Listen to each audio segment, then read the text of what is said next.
श्रीकृष्णचरणकमलेभ्यो नमः। श्रीमद्भगवद् भक्तेभ्यो नमः। गोस्वामी श्री नाभाजी कृत श्री भक्तमाल चतुर्थ खंड। आज हम श्रवण करेंगे श्री हरिदास जी का सुचरित्र। आए श्रवण करें। तिलक दाम पर काम को हरिदास हरि निर्मयो, पारथ पीठ अचरज कौन सकल जगत में जस लियो। शरणागत को शिविर दान दधीचि टेक बलि, परम धर्म प्रहलाद शीस देन जगदेव कली। विकावत बानेत भक्तपन धर्म धुरंधर, तुवर कुल दीपक संत सेवा नित अनुसर।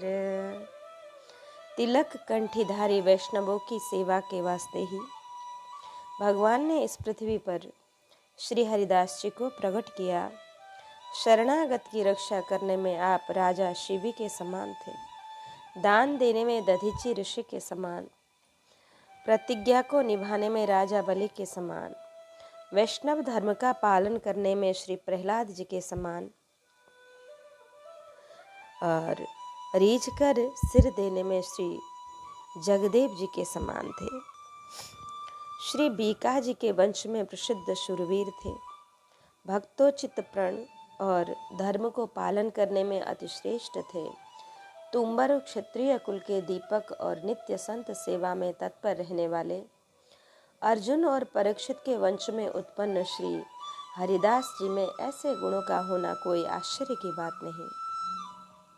अपनी दृढ़ भक्ति के कारण आपने समस्त संसार में सुयश प्राप्त किया। हरिदास हरि निर्मयो छप्पाए 165 में भक्तन हित भगवान रची देही माधव ग्वाल की। 178 में भगवंत रचे भारी भगत भक्तनी के समान को। और तिलक दाम पर काम को हरिदास हरि निर्मयो, इन तीनों वाक्यों का आशय ही एक है कि संत सेवा के निमित्त विशिष्ट भक्तों को स्वयं भगवान ही प्रकट करते हैं। एक बात को किसी ग्रंथ में बार बार कहा जाता है तो उसे अभ्यास और ग्रंथ लेखक का मंतव्य माना जाता है। श्री भक्तमाल में भक्तों को श्रेष्ठ कहा गया है, अतः उनकी सेवा पर विशेष जोर दिया गया है। श्री संत सेवियों का महत्व प्रकट किया गया है। यदि भगवत प्रेम चाहिए तो संत सेवा ही उसका साधन है। शरणागत को शिविर पूर्वार्ध भक्तमाल पृष्ठ 473 में, 453 में शिवी राजा का, 460 में महर्षि दधीचि का, 555 में श्री प्रहलाद जी का और 561 पृष्ठ में श्री बलि जी का चरित्र देख सकते हैं। इन चारों के गुण हरिदास में एकत्र थे। इससे यह सिद्ध हुआ कि कलयुग में अन्य युगों की अपेक्षा अधिक भावुक भक्त हुए हैं और उन्होंने विशेष भगवत प्रेम को प्राप्त किया। इसलिए कहा गया कि और युगनते कमल नयन कलयुग बहुत कृपा करे। शरणागति के संबंध में विभीषण जी का चरित्र देखना चाहिए। पूर्वार्ध पृष्ठ 221 विभीषण शरणागति के समय भगवान श्री राम ने कहा है, शरणागत जहाँ ते तजहि निज अनहित अनुमानी, तेनर पामर पापमय तिन्हि बिलोकत हानि। इस पर एक दृष्टांत है श्री माधव सिंह जी का। ये जयपुर के नरेश एवं श्री गोविंद जी के परम भक्त थे। महल से गोविंद मंदिर तक साष्टांग दंडवत करते हुए जाकर दर्शन करते। एक बार एक विदेशी अपराधी आपकी शरण में आया। रक्षा का आश्वासन देकर आपने उसे अपने महल में सुरक्षित रख लिया। ब्रिटिश शासन को पता चला तो उन्होंने कहा कि इस अपराधी को हमें दे दो। आपने अस्वीकार कर दिया। इस पर कुपित होकर उन लोगों ने इन्हें धमकी दी कि आप गिरफ्तार कर लिए जाएंगे और राज्य भी जब्त कर लिया जाएगा। भयभीत होकर श्री माधव सिंह जी ने उस अपराधी को शासन के हवाले कर दिया। इससे श्री गोविंद जी रुष्ट हो गए। अब श्री मूर्ति के दर्शनों का आनंद जाता रहा। ध्यान में भी प्रभु की छवि नहीं आती। शरीर में भयंकर रोग हो गया। जब आपने श्री गोविंद जी की बहुत विनती की और शरीर का त्याग करने के लिए तैयार हो गए, तब श्री गोविंद जी ने आदेश दिया कि दूसरा मंदिर बनवाकर उसमें मेरी मूर्ति स्थापित करके पूजन करो और नित्य नए पदों की रचना करके सुनाओ। आपने इसी अनुष्ठान को आरंभ किया। कालांतर में निरोगी होकर भगवत कृपा पात्र हुए। श्री हरिदास जी ने शरणागत का त्याग नहीं किया। इस प्रसंग को आगे पढ़िए कि भक्तपन संतों में भगवद भाव रखने के लिए प्रण को निभाया। संत में दोष नहीं देखा। इसका वर्णन टीका कम में 608 में किया गया। वीरता के प्रसंग आगे वर्णित है। संत सेवा नित अनुसर का भाव यह है कि स्वयं चाहे जिस परिस्थिति में भी हो, पर साधु सेवा करते सुखी संपन्न होते, पर सभी कुछ न कुछ दान पुण्य करते हैं। सुख में दिन है द्वय, निशान सबके द्वार बाजे। दुख में दशरथ के ते गरीब निवाजे। इतने विशिष्ट गुण सुनकर लोगों को बड़ा आश्चर्य होगा। पर इस पर कहते हैं कि माँ पारथ पीठ अचरज कौन, ये पांडव वंशी थे। जैसे श्री अर्जुन परीक्षित आदि पर प्रभु ने कृपा की, उनके यश को विस्तारा, उसी प्रकार इनके वंश में होने के कारण इन सभी में प्रभु ने प्रेम किया, इनकी कीर्ति का विस्तार किया। वंश के गौरव का स्मरण कर भक्त और वीर कर्तव्य निभाते हैं, उन्हें आवेश आ जाता है। एक दृष्टांत है छत्रसाल का। पन्ना के राजा छत्रसाल जी थे। एक बार दिल्ली बादशाह के दरबार में सभी राजा उपस्थित हुए।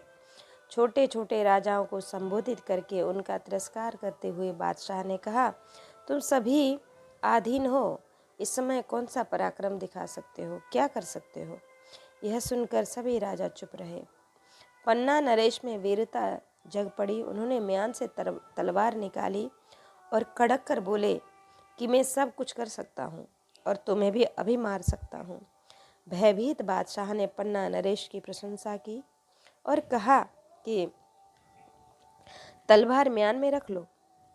इन्होंने कहा कि यह अमोघ है, बिना बार के म्यान में नहीं जा सकती है। बादशाह ने कहा तो खंबे पर मार दो। इन्होंने मारा, तलवार आर पार गई। बादशाह ने कहा अब मैं ऐसा कभी न कहूँगा। पर काम स्वयं बारी सरिता नहीं पीवे, ऐसे ही साधु परिहित जीवे। वृक्ष मधुर फल कबहु न खावे, तथा संत पर काम बनावे। निर्मयो हरिदास ने दास सदा ये नित्य धाम में राजे। अंधकार तम जग में बाढ़े करत भक्ति नर लाजे। तब प्रकाश के हेतु स्वयं हरि आए सुते ये आवे। सदाचार सेवा रसकाई पथ अनन्य दर्शावे। सदा रहे निर्लेप एक रस सबको यही सिखावे। माया मोहित जगत नरक को ये ही स्वर्ग बनावे। प्रहलाद आदि भक्त गाय गुण भागवत, सब इक ठौर आए देख हरिदास में। रीझ जग देव सोयो कही के बखान कियो, जानत न को सुन्यो कर्यो ले प्रकाश में। रहे एक नटी शक्ति रूप गुण जटी गावे, लागे चटपटी मोह पावे मृदु हास में।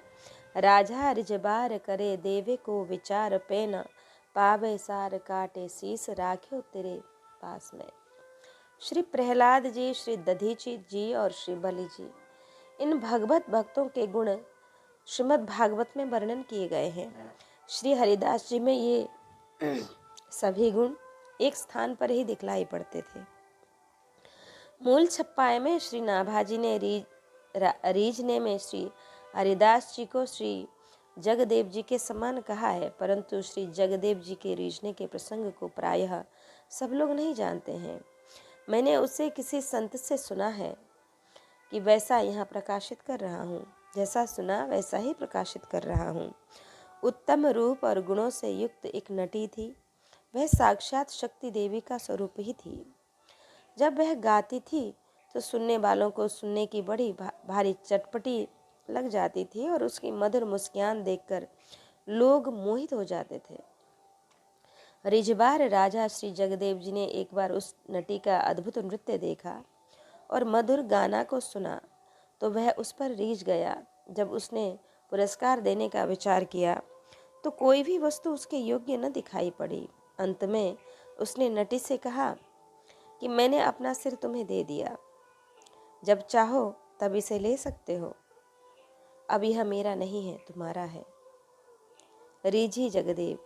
शरणागति दान आदि में पूर्व युगों के भक्तों की उपमा दी जाती है कि रीझी में कलयुग के भक्त का नाम देकर यह प्रकट किया कि कलयुग के भक्तों की रीझ निराली है। रिझ बार में अन्य किसी गुण की अपेक्षा नहीं है, पर सच्ची रीझ होनी चाहिए। इसमें वह सर्वदा के लिए अपना सर्वस्व उसे सौंप देता है और जिस पर रीझता है। सच्चे रिझवार श्री जगदेव जी थे, जिन्होंने अपना सिर ही सौंप दिया। सिर सौंपने के बाद कुछ बाकी नहीं रह गया, अतः कहा राजा रिझवार। इसका भाव है कि राजा रीझने वालों में राजा अर्थात अति श्रेष्ठ थे। जब मांगा तब सिर दिया। झूठे रिझवार का नशा थोड़ी देर में उतर ही जाता है। इस पर एक दृष्टांत है एक राजा और कलाकार का।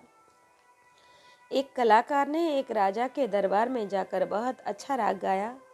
सभी दरबारी वाह वाह कह उठे। राजा ने रीझ कर कहा, मंत्री जी, इन्हें 1000 रुपये देना। बहुत अच्छा कहकर कलाकार से बोला, और कल ले लेना। दूसरे दिन भी उस गायक ने दरबार में जाकर गाया और रुपए मांगे। उत्तर मिला कि रुपए तैयार हैं, चाहे जब ले लेना। इस प्रकार वह गायक कई दिन तक गाता रहा, पर उसे 1000 रुपये नहीं मिले। तब उसने राजा से कहा। राजा बोला, कैसे रुपए? तुमने गाकर मुझे क्षण भर के लिए खुश कर दिया और मैंने तुम्हें 1000 की बात कहकर खुश कर दिया, इसलिए अब लेना देना किस बात का? यह असज्जन की झूठी रीझ है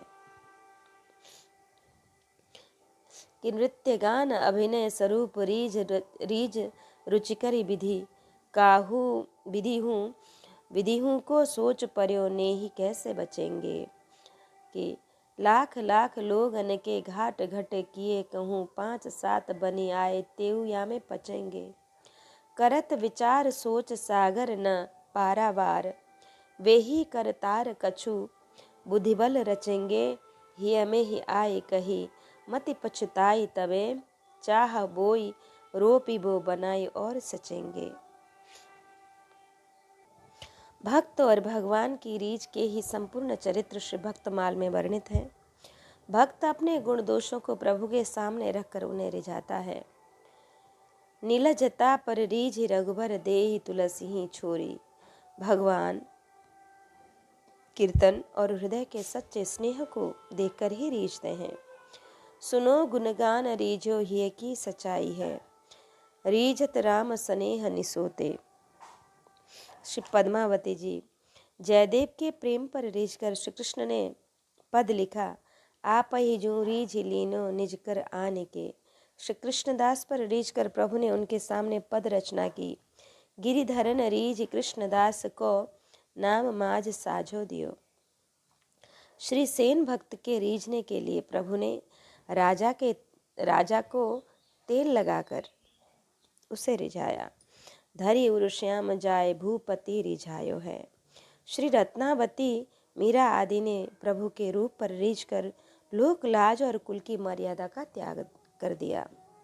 श्री कात्यायनी जी तो रीझकर अपने आभूषणों को ही वृक्षों पर डाल देती थी। ताल मृदंग वृक्ष रीझ अंबर तह डारे। नंद कुंवर ने श्री कृष्णदास पर रीझकर अपने पग का नूपुर श्री कृष्णदास के पग में बांधा। श्री कृष्णदास ने भक्त पद रेणु की उपासना करके श्री राधा लाल को रिझाया। नंद कुंवर कृष्णदास को निज पगते नूपुर दियो। रीझिए राधा लाल पद रेणु उपासी। नृतन नारायण दास जी ने रीझ कर अपने प्राणों को ही न्योछावर किया, तो प्रभु ने रीझ कर इनको अपनाया। चाहे कछु बारो परे औचक ही प्राण हाथ रीझ सन्मान किनो। मीच लागी प्यारी है। भक्तों का भक्तों पर, गुरुओं का शिष्यों पर रीझना भी प्रसिद्ध है। भक्तों के लिए सुत को विष देने वाली बाई पर संत रीझ गए। रीझी गए संत प्रीति देख के अनंत कहो। होएगी जो बही सो प्रतिज्ञा तय जो करी है। रीझ कर तन मन और प्राण भी दे दिए जाते हैं। चटपटी लगाकर कटी तान से गाने वाली धन गुण और रूप से जटी नटी। उसने कहा, द्रव्य तो न चाहो रीझी चाहो तन मन दियो। रानी ने अपने पति अंतर्निष्ठ राजा को जब भक्त जाना तो उस पर रीझ गई। रानी पति पर रीझी बहुत बसु तापर वार्यो। श्री हित हरिवंश महाप्रभु ने अपने शिष्य नरवाहन उनकी गुरु भक्ति पर रीझ कर अपने 2 पदों में उनके नाम की छाप दी। आय दास कहो कही रीझ पद दियो है। श्री पीपाजी और श्री सीता सहचरी जी ने संत सेवार्थ द्रव्य दाता वणिक को रिझाना चाहा। करी के सिंगार सीता चली झुकी मेह आयो। कांधे पे चढ़ायो बपू बनिया रिझाइए। श्री कृष्णदास जी भक्तनी पर और भक्तिनी श्रीनाथ पर रीझी और प्राण दिए। उक्त उदाहरण रीझ शब्द के प्रयोग की ओर ध्यान दिलाने के लिए है, अन्यथा सभी भक्त प्रसंग रीझ के ही हैं। एक नटी एक कहकर इसकी विशेषता दिखाई। यह साक्षात काली का अवतार थी और रूप नृत्य और गान इन तीनों गुणों से युक्त थी। माया के 3 गुण होते हैं। इसने जगदेव को मोहित किया, जैसे कफ बात और पित्त रूप त्रिदोष से ग्रसित को सन्निपात हो जाता है, बेसुध होकर मर जाता है। काली देवी बलि लेती हैं। इसने भी माया मृदुहास से मोहित कर जगदेव का सिर ले लिया, पुनः जीवित करके अपने रूप का परिचय दिया और भक्त के प्रति वात्सल्य दिखाया। दियो कर दाहिनों में याचो नहीं चाचो कहूँ। सुनी एक राजा भेद भाव सो बुलाई है। नृत्य करी गाई रिझी लेबो कही आही देहु। उड़ायो बायो हाथ सिर भरी के सुनाइए। इतो अपमान पानी दक्षिण ले दियो हो। नृप जगदेव को ऐसी कहा पाई है। तासो 10 गुनी लीजे मोको सो दिखाई दीजे। दई नहीं जाए कहूँ मोही ये सुहाई है। कि श्री जगदेव जी के द्वारा दिए गए मस्तक दान को स्वीकार कर उस नटी ने कहा, मैंने भी अपना दाहिना हाथ आपको दिया। अब इस हाथ को फैलाकर न तो किसी से कुछ मांगूंगी और न लूंगी। कुछ दिनों के बाद किसी राजा ने सुना कि उस नटी ने राजा जगदेव से ऐसा कुछ इनाम पाया है कि उसके बदले अपना दाहिना हाथ उन्हें दे दिया। अब मैं उस नटी को अधिक इनाम देकर जगदेव के इनाम को तुच्छ कर दूंगा। इस विचार से उस राजा ने नटी को नृत्य के लिए अपने दरबार पर बुलाया। नटी ने अपना नृत्य गान प्रस्तुत किया। तब उस राजा ने प्रसन्न होकर नटी को कुछ इनाम देना चाहा। नटी ने लेने के लिए अपना बायां हाथ फैलाया। इस पर राजा ने रुष्ट होकर कहा, हमारा इतना अपमान। नटी ने कहा, मैं अपना दाहिने हाथ राजा जगदेव को दे चुकी हूँ, अतः दाहिने हाथ से मैं कुछ ले नहीं सकती हूँ। उस राजा ने पूछा, राजा जगदेव से ऐसी कौन सी अलभ्य वस्तु मिली है, तुम उस वस्तु को मुझे दिखा दो और उससे 10 गुनी वस्तु मुझसे ले लो। नटी ने कहा, दूसरा कोई वैसी वस्तु नहीं दे सकता है, अतः राजा जगदेव का दान मुझे अत्यंत प्रिय लगा। दियो कर दाहिनो, स्त्री का बायां हाथ पति को समर्पित होता है, अतः उस देवी ने दाहिना वरद हस्त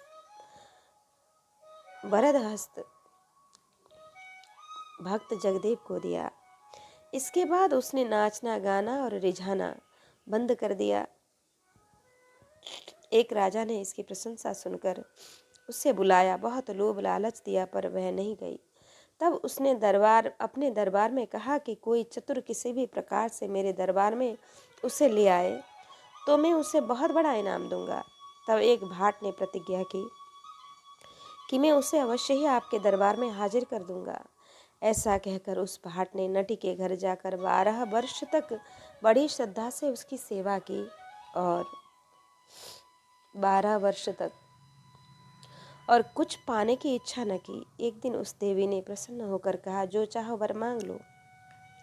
भाट ने कहा, मेरे राजा के यहाँ एक दिन नृत्य गान कीजिए। भाट को अभागी समझकर अपने वचन को पूरा करने के लिए गई कि कितो समझाबे ल्याबो कहे यह जक लागी गई बड़ भागी पास वस्तु मेरी दीजिए। काट दियो शीस तन रहे ईश शक्ति लखो ल्याई बकसीस थार ढापी देख लीजिए। खोल के दिखायो नृप मूर्छा गिरायो तन धन की न बात अब या को कहा कीजिए। मेजु दीनो हाथ जानी आन ग्रीब जोरी दई लई बही रीझ पद तान सुनी जीजिए। उस राजा ने नटी को बहुत समझाया परंतु उसने नहीं माना। उसे जिद्द सवार हो गई। उसने बार बार उस वस्तु को लाकर दिखाने का हठ किया। तब नटी परम बड़भागी राजा जगदेव के पास गई और बोली, राजन, मेरी वस्तु मुझे दीजिए। राजा जगदेव ने तुरंत अपना सिर काट कर नटी को दे दिया। नटी ने धड़ को न जलाने का आदेश देकर सुरक्षित रखवा दिया और उस पुरस्कार को थाल में ढककर उस राजा के पास ले आई और दिखाकर बोली, इसे देख लीजिए और इससे 10 गुनी या बराबर ही दीजिए। सिर को देखते ही वह राजा मूर्छित हो गया और पृथ्वी पर गिर पड़ा। अनेक उपचारों से उसकी मूर्छा दूर हुई। तब उसने कहा कि मैंने तो यह समझा था कि धन मिला होगा, अतः उससे 10 गुना देने को कहा था, किंतु यहाँ धन की बात नहीं रही। अब मैं क्या करूं और क्या दूं? मेरे वश की बात नहीं है। नटी ने कहा, ऐसे अमूल्य पुरस्कार के बदले ही मैंने अपना दाहिना हाथ राजा जगदेव को दिया है। राजा लज्जित हो गया। इसके पश्चात नटी ने आकर राजा जगदेव के धड़ से उनका सिर जोड़ दिया और जिस पद पर रीझ कर उन्होंने अपना सिर दिया था उसी पद को गाया। तान के साथ आलाप को सुनकर राजा जगदेव जीवित हो उठे। काट दियो शीस। श्री जगदेव जी की रीझ सच्ची थी। इसी से इन्हें शरीर और प्राणों के प्रति मोह नहीं हुआ। तभी तो 12 वर्ष के बाद उसके मांगने पर उसे अपने हाथ से काटकर सिर दे दिया था। अतः इन्हें बड़भागी कहा। अपनी प्रतिज्ञा से नहीं टले, क्योंकि दृढ़ प्रतिज्ञ थे। तारे, सूर्य, चंद्र, मेरु, मंदराचल और कभी कभी अचला पृथ्वी भी विचलित हो जाती है, परंतु सज्जन अपने धर्म और वाक्यों से कभी विचलित नहीं होते। पुनः आशा देकर जो नहीं देते हैं और जो दाता को दान देने से रोकते हैं तथा जो दिए हुए को वापस ले लेते हैं, उन्हें शास्त्रों में बड़ा भारी पाप का भागी कहा गया है। चलंति तारा रविचंद्र मंडलम चलेच्च मेरुर विचलेच्च मंदरम कदापि काले पृथ्वी चलेच्च वैधर्म सुजनस्य वाक्यम। आशा दत्तम न दातारं प्रतिषेधक स्वयं दत्तहितम् एव सपापिष्ठस्तोधिकम्। लंका विजय के पश्चात श्री विभीषण जी ने संपूर्ण लंका का राज्य वैभव भगवान श्री राम के चरणों में समर्पित कर दिया। इसे स्वीकार करें या अस्वीकार, श्री राम ने मंत्रियों का मत जानना चाहा। तब ज्ञानब वयोवृद्ध मंत्री श्री जाम्बवान ने कहा, श्री जाम्बवान जी ने कहा कि पूरन शरीर राहु रहित कलंक विधु, पच्छन सहित देखे भूधर महान में। हर को अनिल कंठ हरि को बिलो के श्वेत भानु, कभी भने एक रूप देखे भानु में। शुद्ध बारी सिंधु दुई आंख पाक शासन को, पंचमुख देखे चतुरानन सुजान में। कहे जामवंत सुनो रामचंद्र बलवान, देखे पुनि लेते नाही, देखे या जहान में। सब कुछ देखा पर दान करके उस वस्तु को न देते या वापस लेते नहीं देखा। फिर आप लंका का राज्य कैसे लेंगे? इन्हीं विचारों से जगदेव जी ने सिर दे दिया। उसका फल यह हुआ कि वे पुनः श्री जयदेव के द्वारा पद्मावती की तरह जीवित कर दिए गए। राजा जगदेव जी की रिझवार निष्ठा का वृत्तांत कि सुनी जगदेव रीति प्रीति नृप राज सुता, पिता सो बखानी कही बाही को ले दीजिए। तब तो बुलाए समझाए बहु भांति खोली, वचन सुनाए अजू बेटी मेरी लीजिए। नट सत बार जब कही डारो मारी चले, मारी बे को बोली वह मारो मत भीजिए। दृष्टि सो न देखे कहीं ल्यावो काड़ी मूड लाए, चाहे शिष्य आखीन को गायो फिरी रीझिए। राजा जगदेव जी की रिझवार निष्ठा का वृत्तांत एक बड़े यवन राजा की लड़की ने सुना तो वह अपने आप में उनमें आसक्त हो गई और उसने अपने पिता से कहा कि मेरा विवाह आप राजा जगदेव जी के साथ कर दीजिए। उसने जगदेव जी को बुलाकर अनेक प्रकार से समझा बुझाकर स्पष्ट कहा कि आप मेरी पुत्री के साथ विवाह कर लीजिए। श्री जगदेव जी ने स्वीकार नहीं किया। राजा ने पुनः पुनः आग्रह किया परंतु उन्होंने हर बार मना ही किया। तब उस राजा ने जगदेव जी को मार डालने की आज्ञा दी। बधिक लोग मारने के लिए जा रहे थे। राजकन्या ने देखा तो वह बोली कि इनको मत मारो, मेरा इनमें अनुराग है, इन्हें मेरे सामने लाओ। सामने लाए जाने पर राजकन्या ने उनको अपनी ओर देखने के लिए बाध्य किया परंतु श्री जगदेव जी ने राजकन्या की ओर नहीं देखा तो रुष्ट होकर उसने भी इन्हें मार डालने की अनुमति देकर कहा, इनके सिर को काटकर मेरे पास ले आओ। बधिकों ने ऐसा ही किया। राजकन्या अपने सामने कटे सिर को रखकर जब उसकी ओर देखने लगी तो वह सिर राजपुत्री के सामने से घूम गया।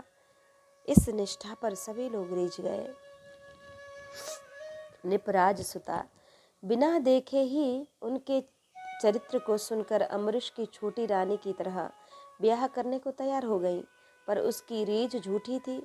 श्री जगदेव जी को रिझा कर अपना दास बनाना चाहती थी, स्वयं दासी बनना नहीं चाहती थी। पिता ने समझाया कि हम यवन हैं, वे क्षत्रिय हैं, अतः तुम्हारे साथ ब्याह कैसे करेंगे। समझाने पर भी बादशाह की बेटी ने जाति पाति का विचार न किया। नृप विद्या रुबेलितिये ये न गने कुल जाति, जो इनके नियरे बसे ताही को लपटाती। ब्याह नहीं हुआ तो इससे क्रोध आया कि मैं चाहती हूँ, यह नहीं चाहता है। श्री जगदेव जी ने ब्याह इसलिए नहीं किया कि मेरा सिर अपना नहीं है, पुनः यवन कन्या से ब्याह करना धर्म छोड़ना है। जो अपनी निष्ठा में पक्का है वह मृतक नहीं है। अतः कटासिर गुम गया। प्राण देकर धर्म की रक्षा करने वाले थे, अतः मरने पर भी धर्म नहीं छूटा। धर्म ने इन्हें नहीं छोड़ा। इस अद्भुत चमत्कार से यवन राजकन्या अति प्रभावित होकर पछताने लगी कि मुझसे बड़ी भूल हुई। कुछ लोगों का कथन है कि उसने पता लगाकर उसी नटी को बुलवाया और विनती की, तब नटी ने जगदेव जी को पुनः जीवित कर दिया। रिझवार का सिर सुरक्षित नहीं है।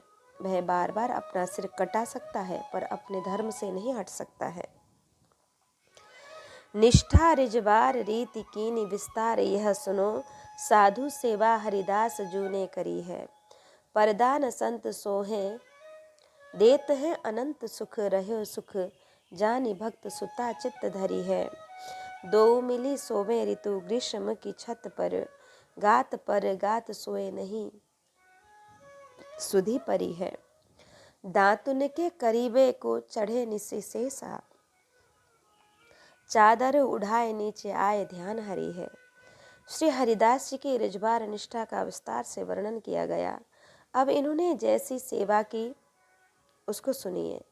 राजा होकर इनकी साधु सेवा में बड़ी निष्ठा थी कि वे संतों से पर्दा या किसी प्रकार का कपट नहीं करते थे। बिना रोक टोक के साधुओं का महलों में आना जाना होता था। ये उन्हें सब प्रकार से सुखी करते थे। ऐसी विलक्षणता एवं निष्ठा की दृढ़ निष्ठा देखकर भगवान ने इनकी परीक्षा ली, क्योंकि वे अपना स्वरूप इन्हें देना चाहते थे। कोई एक पैसे की हड्डी खरीदता है तो उसे भली भांति ठोक बजाकर पहले देख लेता है, तो भगवान अपना स्वरूप बिना परीक्षा लिए कैसे दे? परीक्षार्थ एक अल्पवयस्क संत का रूप धारण करके आए और इनके यहाँ निवास करने लगे। उनके प्रति श्री हरिदास जी का भगवन्मय वात्सल्य भाव था। वे बालक बालिकाओं के साथ खेलते रहते। एक दिन ग्रीष्म ऋतु में बालक बालिका छत पर सोए हुए थे। वे कुछ ओढ़े नहीं थे। श्री हरिदास जी दातुन करने के लिए छत पर चढ़कर गए। गहरी नींद में संत भगवंत को बेसुध सोए देखकर उन्होंने अपनी चादर उन्हें उड़ा दी। शयन के दर्शन कर आप नीचे उतरे तो हृदय में प्रभु का ध्यान कर उसमें मग्न हो गए।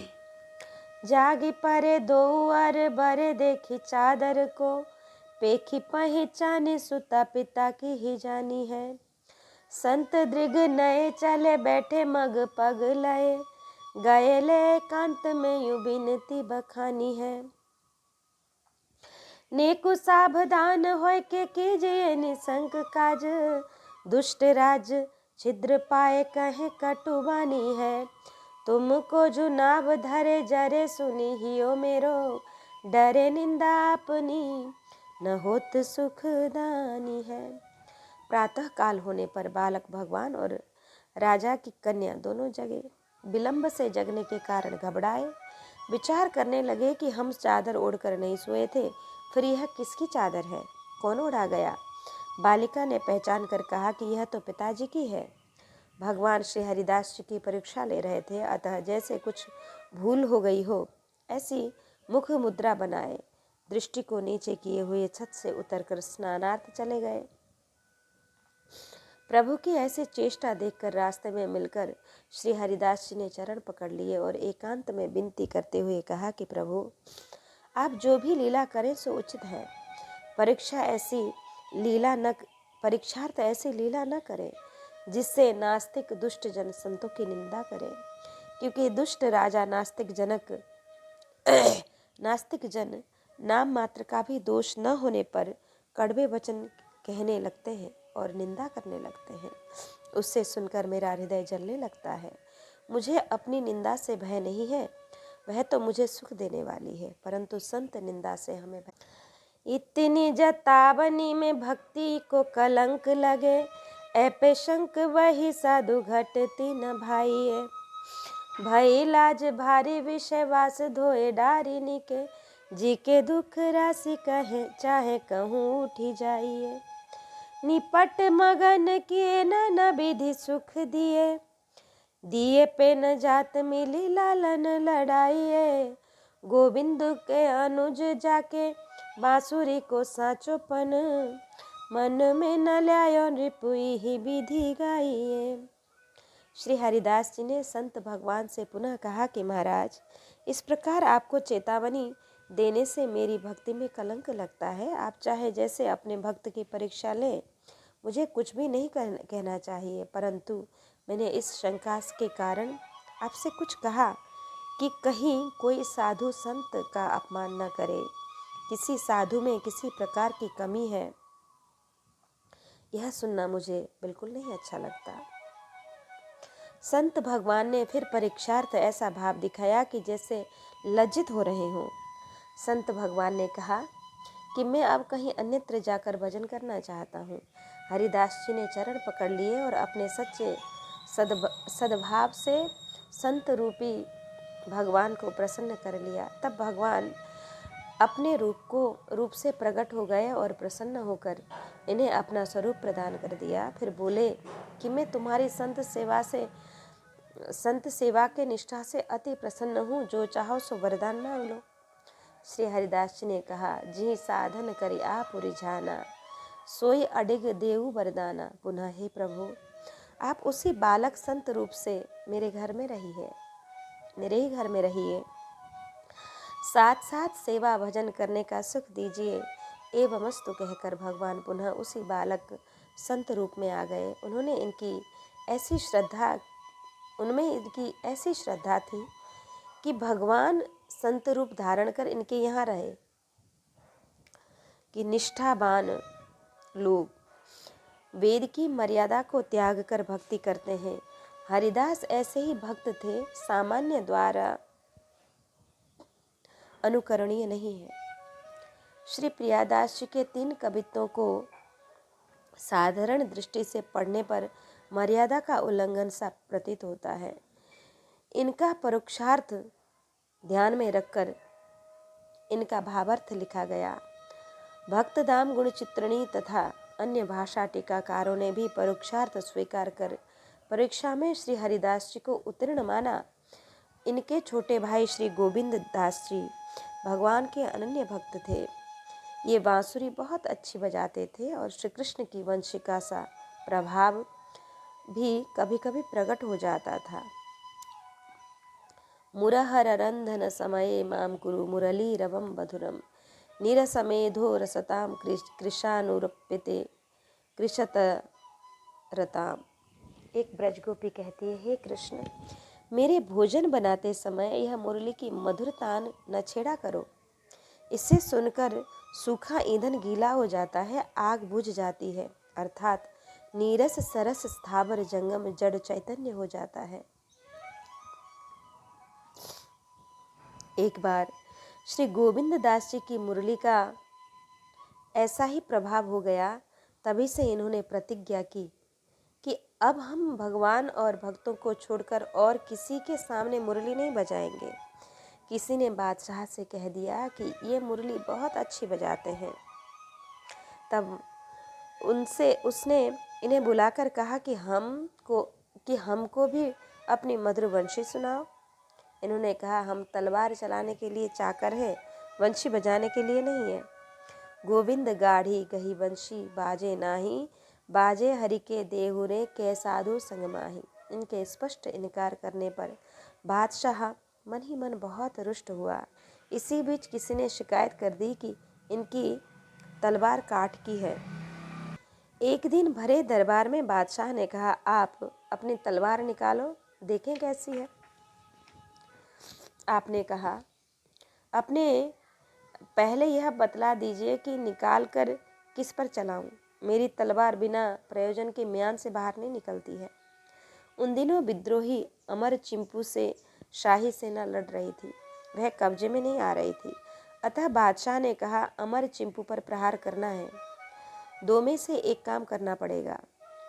उस समय किसी कवि द्वारा कथित दोहा प्रसिद्ध है, गोविंदा गाढ़ी बनी हुक्म कियो, पतहास के वंशी की टेर दे अमर चिपू के बाह। उसी समय किसी ने इनका घोड़ा चुरा लिया, जिसे इन्होंने 32,000 रुपये में खरीदा था। फिर भी साहस के साथ लड़ने का निश्चय करके आप मोर्चों पर गए। वहाँ 9 लाख सैनिकों के बीच में घुसकर इन्होंने पालकी में बैठे राजा पर तलवार चलाई। उससे यह एक ही बार में डाँडो कटी माडा कट्यो पगड़ी 5 पेच। डाँडो कटी माडा कट्यो पगड़ी 5 पेच। पालकी का बांस और मंडप फिर राजा की पगड़ी के 5 पेच कट गए। काठ की तलवार का यह चमत्कार देखकर लोग बड़े आश्चर्यचकित हो गए। उसी युद्ध में आप वीर गति को प्राप्त हुए। तब इनके भाई श्री हरिदास जी ने कहा गोविंद दास ने तलवार तो ठीक चलाई, शत्रु को घायल कर दिया। अब हमें युद्ध की आज्ञा दीजिए। बादशाह की आज्ञा से श्री हरिदास जी ने वहां युद्ध करके विजय प्राप्त की। आपके संबंध में एक छप्पा किसी प्रति में लिखा मिलता है कि टेक एक बंशी तनी जन गोविंद जी निर्वही, युगल चंद किरपाल तासु को दास कहावे, बादशाह सो पेच हुक्म नहीं बेनु बजावे, बिकावत बानेत भक्त पांडव अवतारी, कपिजो बीरा लियो शीस अंबर के झारी, पीठ परीक्षित सारखा सभा सात संतत कही, टेक एक बंशी तनी जन गोविंद की निर्वही। जिन्हें श्री कृष्ण की वंशी से सभी मोहित हो जाते थे, वे श्री कृष्ण इनकी वंशी सुनकर रीझ जाते थे। कहने के लिए बादशाह के पर वस्तुतः युगल किशोर के दास थे। कहने के लिए बादशाह के पर वस्तुतः भगवान के ही दास थे।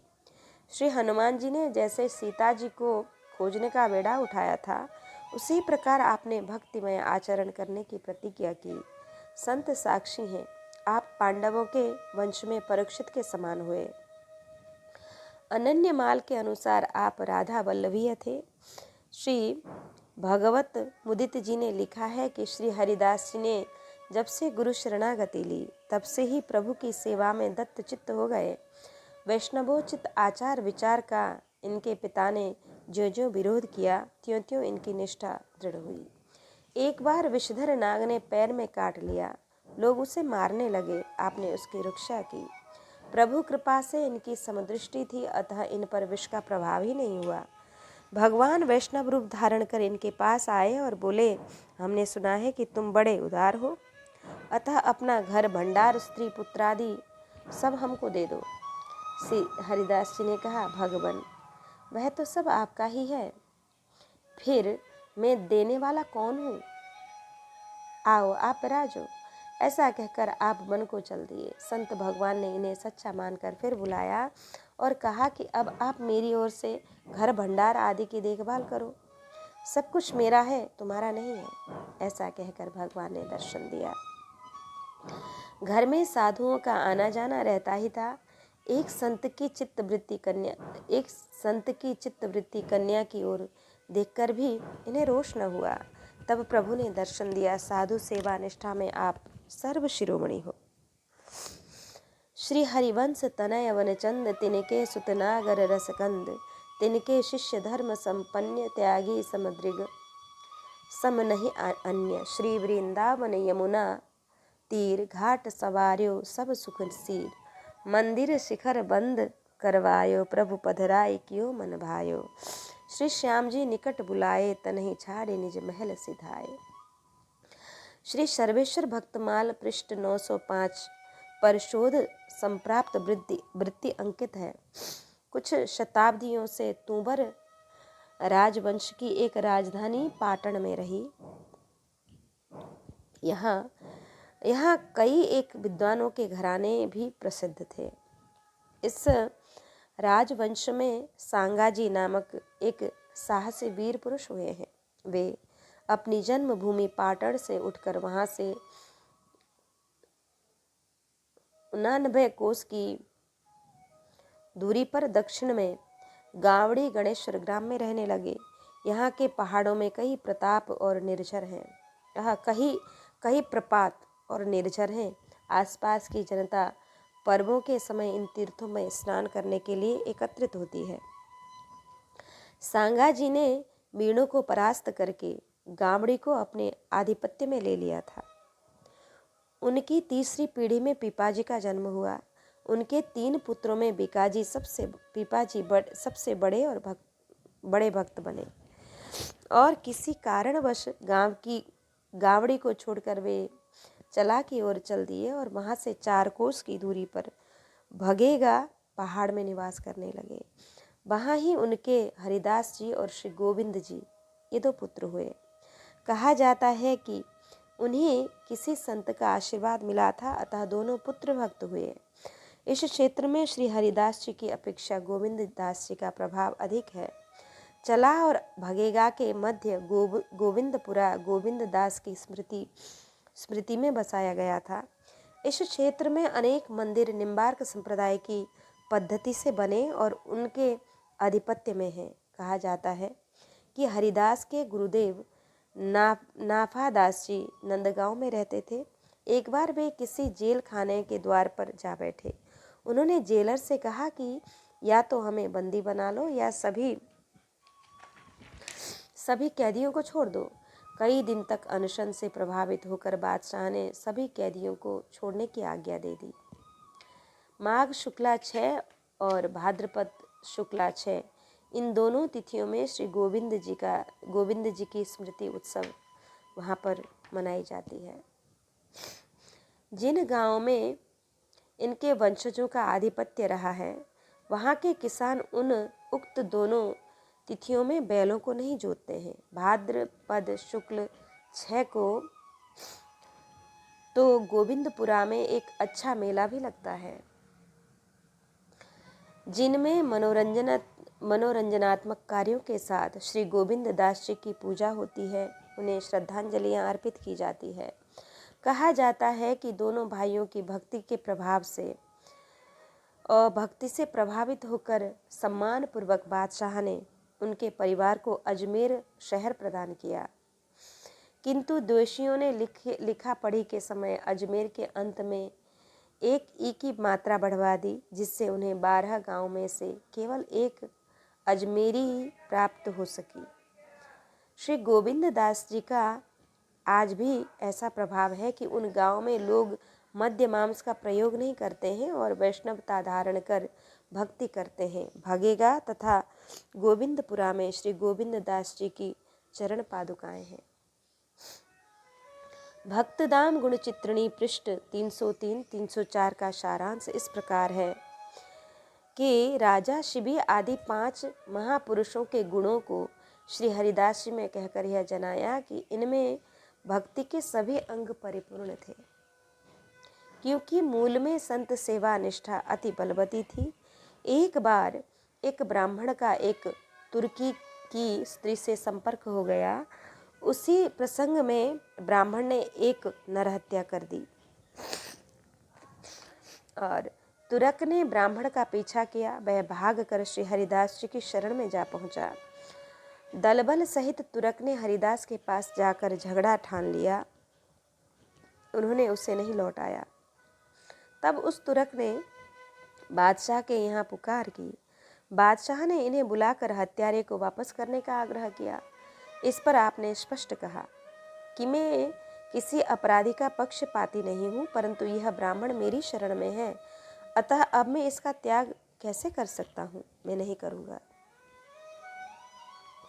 इसके बदले मेरा सिर ले लीजिए, इसे छोड़ दीजिए। बादशाह ने कहा, फिर ठीक है, तुम अपना सिर ही दे दो। शाही हुक्म हो गया। सिर कटने वाला ही था कि बादशाह ने कहा, तुम अपने धर्म के पक्के हो, इसलिए मारे जाने योग्य नहीं हो। प्रसन्न होकर बादशाह ने इन्हें पुरस्कार में एक तुर्रा पुंज दिया। ये उसे बांधकर दरबार में जाते। कुछ दिन बाद उसने अपना दिया इनाम इनके पास न देखकर पूछा तो इन्होंने बताया कि किसी ने मुझसे मांगा तो मैंने उसे दे दिया।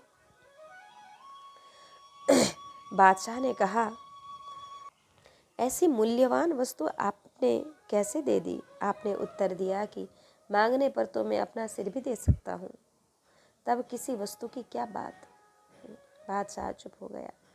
तभी मूल में शरणागत को शिविर कहा। कुछ दिनों के बाद बादशाह ने 2 गुप्तचरों से कहा कि तुम फकीरों का वेश बनाकर हरिदास की परीक्षा लो। इन दोनों ने जाकर कहा कि हमारे पीर साहब के शरीर में फोड़ा हो गया है, वह अच्छा नहीं हो रहा है। हकीमों ने कहा कि किसी वीर पुरुष का मांस लाओ तो यह ठीक हो सकता है। प्रसन्नता से आप दे सकें तो दे। इन्होंने झट छुरी ली और मांस काटने लगे। तब दोनों ने पकड़ लिया और कहा कि अभी नहीं, हम फिर आवेंगे। बादशाह ने यह सुनकर इनका बड़ा सम्मान किया। एक बार एक तिलक कंठीधारी आकर रह गया। कुछ दिन बाद प्रभु प्रेरणा से उसकी बुद्धि बदली। राजमहल से बहुत सा धन और एक दासी लेकर भाग गया। इस पर लोगों को रोष हुआ। उन्होंने कहा, अब इन्हें भीतर नहीं जाने दिया जाएगा, बाहर ही इनके भोजन आदि का प्रबंध कर देना चाहिए। श्री हरिदास जी ने कहा, आप लोग चुप रहिए, सब कुछ संतों का ही है, वे अपना ले गए, तुम्हें दुख क्यों? संत सेवा से प्रभु प्रसन्न होते हैं, इसलिए निष्कपट भाव से संत वेश मात्र की सेवा करनी है, सेवा करनी चाहिए। इसके कुछ दिन बाद बालक संत भगवान ने कामुक का सा दृश्य दिखाया, पर वे भगवान श्री हरिदास जी की दृष्टि को धोखा न दे सके। कन्या को भगवत स्पर्श हुआ, यह देखकर उसके प्रति अमोघ श्रद्धा और वात्सल्य उमड़ा। वह भी श्री हरि में अचल अनुरागवती हो गई। एक बार श्री हरिदास जी ध्यान मग्न थे। इसी बीच बादशाह को इनसे मंत्रणा की जरूरत पड़ी। दूत बुलाने पर आए, पर ध्यान करते देखकर वापस गए। बादशाह ने 2 मंत्री और एक पठान को भेजा कि आवश्यक मंत्रणा करके आओ। इनके आने पर भी आपका ध्यान नहीं छूटा। इन्होंने कहा कि अब हम उनके ध्यान में बाधा न करेंगे। तब इन्हें भीतर जाने दिया गया। ये लोग बड़ी देर तक बैठे रहे। पठान के मन में दुर्भाव आया। मिथ्या समाधि जानकर उसने इनके शरीर में परीक्षार्थ छुरी चुभाई, पर वह चुभी नहीं। तब उसने अपने शरीर की पूरी शक्ति लगाई, फिर भी छुरी चुभी नहीं। तब वह भयभीत होकर आश्चर्यचकित हो गया। कुछ देर बाद आपकी मानसी सेवा पूरी हुई।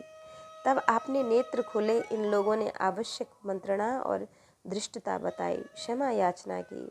बादशाह ने सुना तो उसकी श्रद्धा बढ़ी। इस प्रकार प्रभु ने आपकी कीर्ति का विस्तार किया। एक प्रभावशाली दुष्ट सदा ही इनसे अकारण द्वेष किया करता था। एक बार उसने अपने साथियों से कहा कि यदि हरिदास को किसी प्रकार कोई मार डाले तो मैं उसे अपना आत्मीय मानूंगा। एक साथी तैयार हो गया। उसने इनकी उदारता की कथा सुन रखी थी। उसका अनुचित लाभ उठाने की इच्छा से वह इनके पास आया और सेवक बनकर सेवा करने लगा। बहुत दिन बीतने पर एक बार आप उस पर बड़े प्रसन्न हो गए और बोले, तुम जो चाहो मुझसे मांग लो। उस राजपूत ने कहा, आप अपना सिर दे दीजिए, आप अपना सिर हमें दे दीजिए।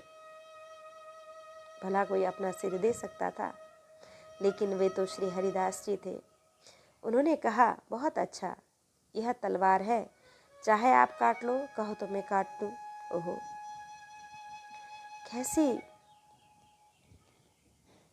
कैसी अनन्यता है, कैसी उदारता है।